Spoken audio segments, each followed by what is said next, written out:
Celui-ci, il s'appelle Naïm Qassem. C'est le numéro 2, très puissant du Hezbollah. Alors, il vient de s'adresser à la population israélienne dans son ensemble. Il vient de s'adresser aux gouvernants israéliens. Il vient de s'adresser aux alliés de l'Israël, à commencer par les États-Unis. C'est un message qu'il faut prendre très au sérieux, mesdames et messieurs. Partagez la vidéo dans tous les groupes possibles. Abonnez-vous sur ma chaîne YouTube et activez la cloche de notification pour ne plus rater mes vidéos. Souvenez-vous, c'est lui qui a dit que ils veulent nous faire peur, mais nous n'aurons pas peur.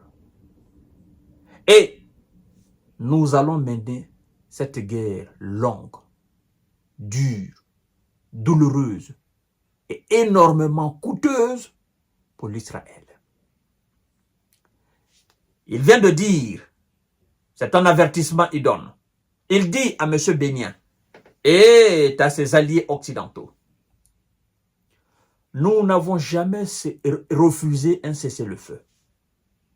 Et pour nous, la solution à cette situation, c'est un cessez-le-feu. Cessez-le-feu à Gaza, cessez-le-feu au Liban. La solution de la situation, c'est ça. Mais par contre, si vous n'acceptez pas cela, si vous n'entendez pas cela, sachez que nous allons frapper partout, dans toutes les villes,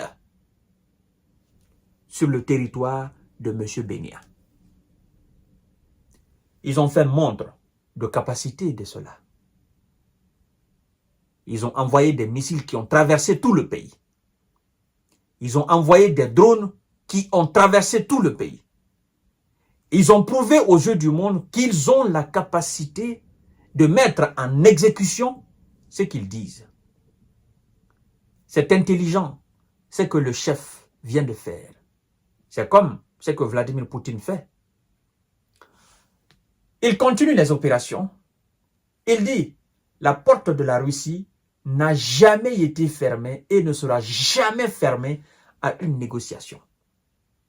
Mais il faudrait que les négociations fassent allusion, référence à la réalité du terrain. C'est exactement ce que le chef, le numéro 2 du Hezbollah vient de faire. Mesdames et messieurs et mesdemoiselles, partagez la vidéo dans tous les groupes possibles. Laissez-moi vous dire exactement ce qu'il a dit. Le numéro 2 du Hezbollah menace d'attaquer partout chez M. Benyan. Oui. M. Naïm Qassem s'est adressé ce mardi, aux Israéliens et leurs alliés, leur disant que la solution pour mettre fin à la guerre était un cessez-le-feu. Sinon, il va frapper partout chez M. Benyan et assurant que son mouvement ne serait pas et ne sera jamais défait par qui que ce soit. Et effectivement, c'est la vérité. Le chef n'est pas fou. Il n'est pas fou. En fait, il sait le nombre de personnes postulant pour effectivement faire partie de ce mouvement. Il le sait. Il sait chaque jour le nombre de candidats postulants. Il y a des nouveaux venus. Il y a des gens qui sont sur la liste. Parce que ce sont des gens qui partagent les mêmes valeurs que les Hezbollah. Des gens qui sont aujourd'hui assis quelque part dans le monde et qui sont remontés contre M. Benyan par rapport à ce qu'il est en train de faire à Gaza.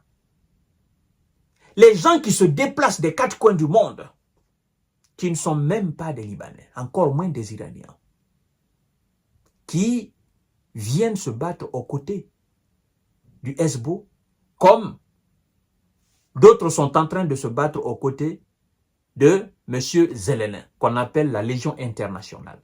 Parmi eux, il y a des Portugais, il y a des Américains, il y a des Colombiens, il y a des Français, il y a des Allemands, il y a des Polonais, il y a des gens de tous les horizons. C'est la même chose aujourd'hui. Des gens qui estiment que ce que M. Benya est en train de faire, c'est de l'injustice, que ce qu'il est en train de faire, c'est de l'animosité, que ce qu'il est en train de faire, que c'est de l'inhumanité. Des gens alors qui se disent, je ne peux pas rester assis, il faut que je fasse quelque chose, parce que ça me ronge l'estomac. Il faut que j'aille là-bas.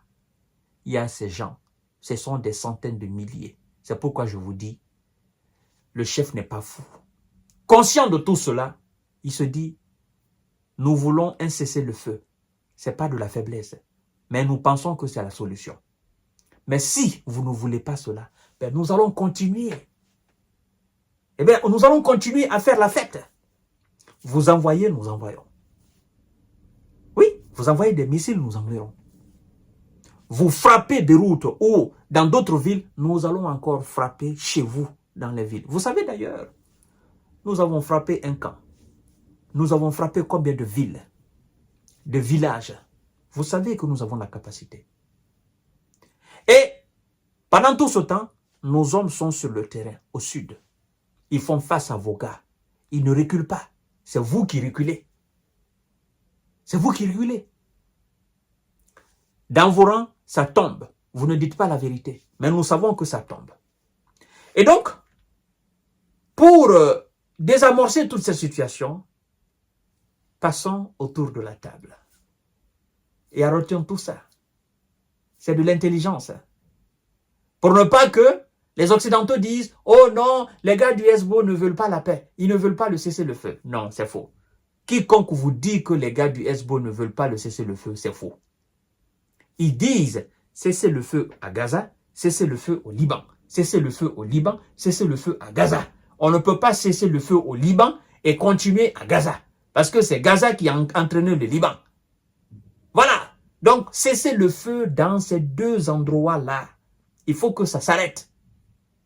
Mesdames et messieurs, je pense que le message est compris par M. Benya et ses alliés. S'ils veulent qu'ils aillent autour de la table. S'ils ne veulent pas, alors qu'ils envoient 100 000 d'hommes de fer et de TAD, n'est-ce pas, en Israël, pour aller intercepter ce qui sera envoyé, n'est-ce pas, par le Hezbollah et effectivement ses alliés. Je vous donne rendez-vous tout à l'heure pour notre série d'informations décortiquage. Merci beaucoup et partagez la vidéo dans tous les groupes possibles.